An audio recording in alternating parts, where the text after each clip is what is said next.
Alright, we are going to make some pizza dough today for wood-fired pizzas. We're going to have these on Saturday. Normally I like to do about a 72-hour cold fermentation, but this is just going to be an overnight. We're going to make a 70% hydration dough. So we're going to use 525 grams of water.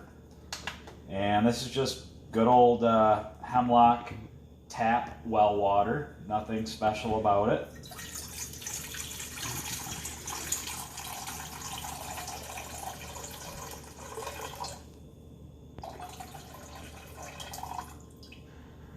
Oh, tough lock. Need a little bit more. Alright, we're almost there. I probably should have paused it. Can you see the scale there? Oh, 1 gram shy. Oh, totally over now.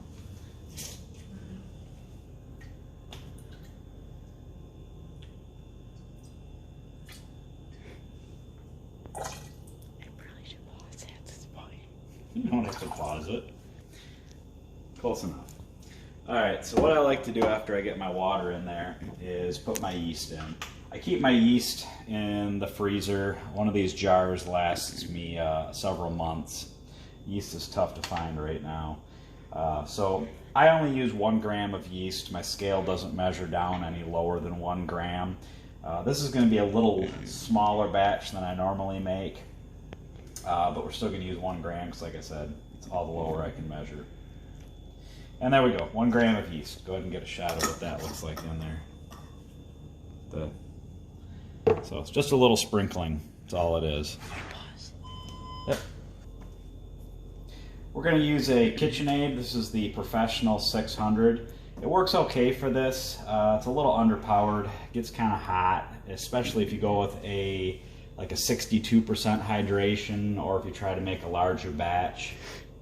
Would really like to get an actual dough mixer, but the budget doesn't allow right now. So what I like to do, we've just got our yeast and flour in, or sorry, just our yeast and water in, is I like to add the flour while it's mixing slowly.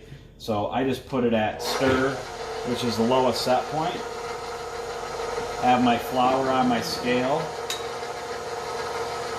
And we're going to put in 750 grams of flour.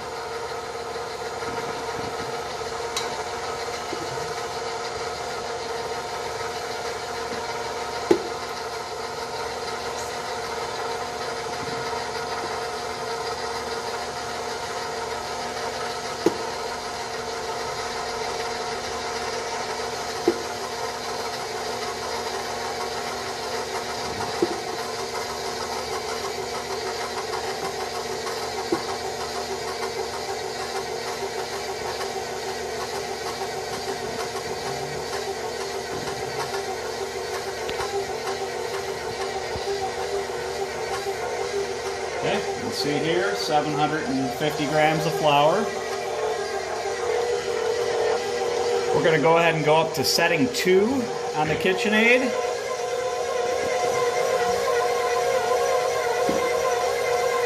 And we just want to get that flour incorporated. We're not going to actually do any mixing, we're just going to get it incorporated at this point. We want kind of a shaggy flour, or shaggy dough. Alright, if you can look in there, you can see we've got kind of a shaggy dough right now. That's what I'm looking for. Now I need to get my salt in. And we're going to use Morton Natural Sea Salt. Only reason I use this is because it's what the Italian guys use on YouTube. Well, not Morton's, but sea salt anyway. We're going to go ahead and put in 15 grams of this.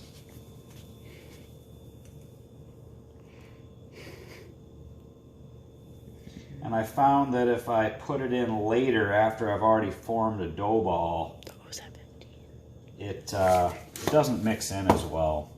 But I read something on YouTube that you don't want your salt and yeast to touch, so that's why I do it this way. So just go ahead and dump our salt in, and I would consider this dough wet out at this point. Now we're going to put the mixer at setting 2, and we're going to let it mix for 10 minutes. So we'll see you in 10 minutes.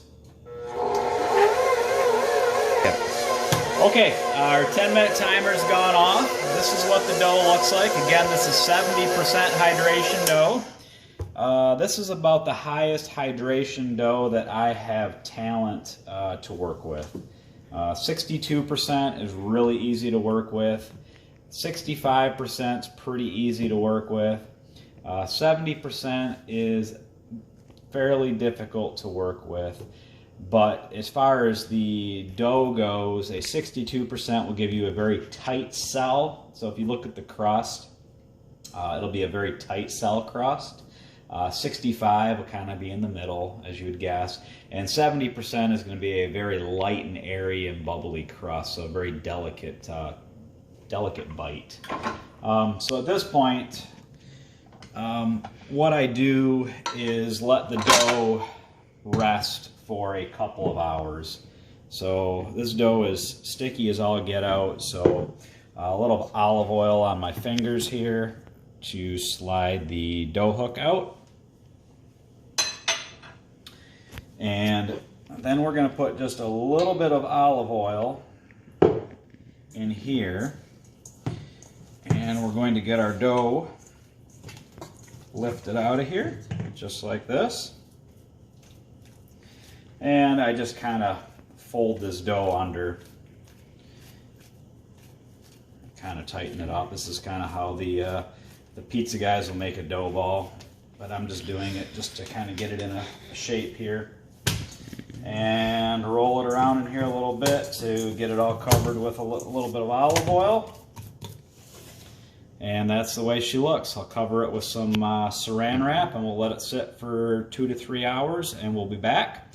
We'll put a little flour on it, divide it up into individual pizzas, and I will put it in a Pyrex dish covered in saran wrap in my refrigerator until we're ready to have pizza. We'll pull it out 3 to 6 hours before it's time to fire the pizzas. We'll let it rise a little bit more, and should turn out great. Okay, it's been 2 hours, and the dough's risen. I'm going to go ahead and take this out now and form it into our dough balls. Again, it's pretty sticky stuff at 70%. So put a little bit of flour on it so it's easier to handle. But I like to fold it a couple of times.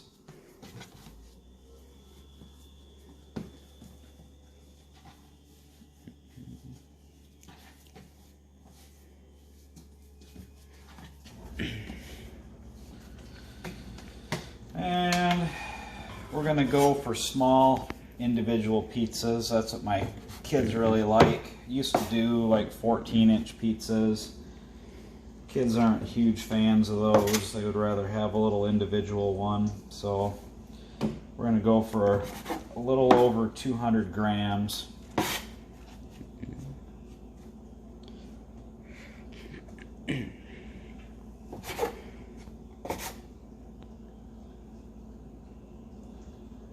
A little too much.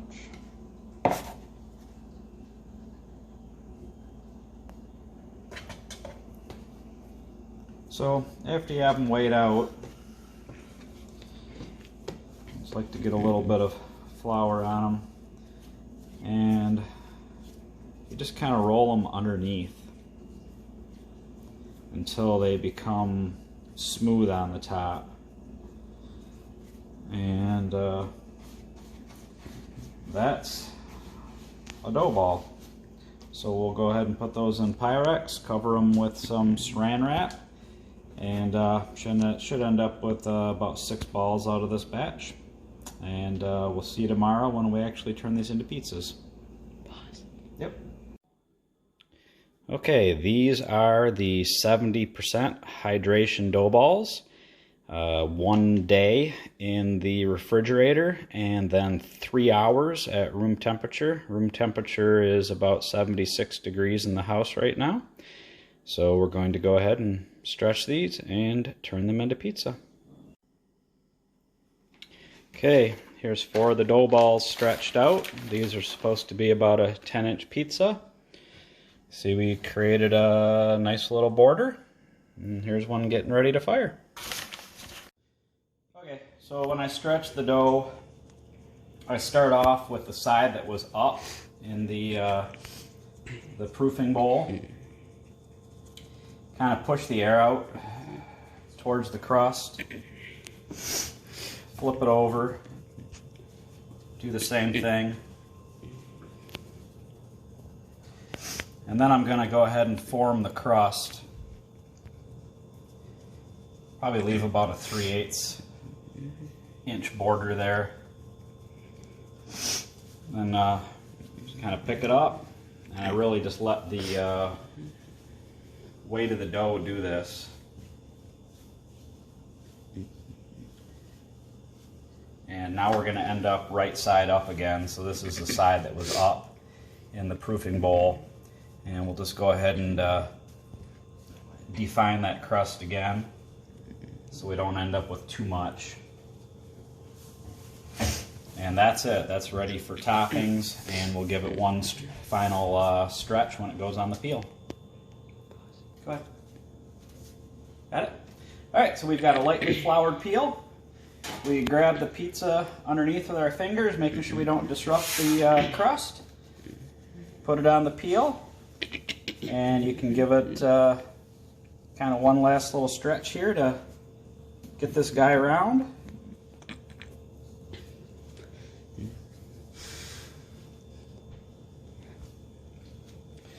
Brush off the extra flour. And then just to make sure we don't have a disaster at the pizza oven, you want to make sure she's moving good. And if it is, we fire it. We shut it off. And here is that finished pizza that we stretched. Look at that.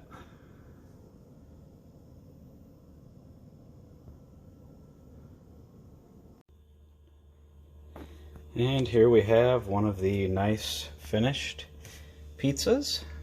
You can see we got some nice browning on the top, we got the leoparding on the sides, you can see the big bubbles in the crust. Makes us happy.